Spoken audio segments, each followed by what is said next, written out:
Asociația AFI Pro Familia a fost înființată în anul 1996 cu deviza "Dacă crezi și vrei, poți". Pe parcursul celor 20 de ani de activitate, am acordat asistență unui număr de peste 4200 de persoane, iar problema cea mai mare pe care am identificat-o este dependența financiară a victimei față de agresor. Pentru a schimba această situație, în cadrul proiectului PostDRU, o intervenție integrată în vederea consolidării antreprenoriatului femeilor vulnerabile, am constituit o întreprindere socială cu următoarele activități: culegere și valorificare fructe de pădure, realizarea de produse tradiționale atestate, respectiv pită cu crumpir și povilă de bârgău, devenind astfel membru al Federației Producătorilor de Produse Tradiționale din România, artizanat, ecoturism cu bicicleta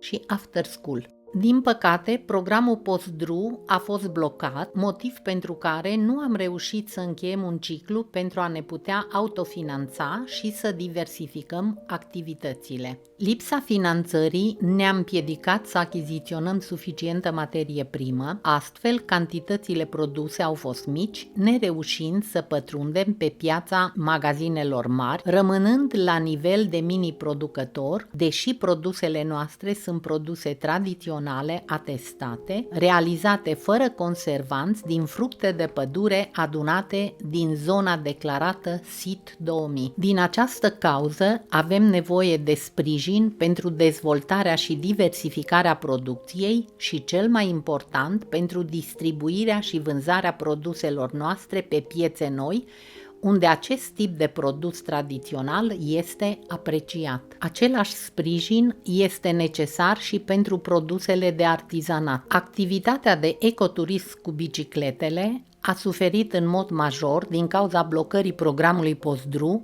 deoarece fondurile necesare marcării și întreținerii traseelor montane de ciclism nu au mai sosit. Vă mulțumim și așteptăm sprijinul dumneavoastră.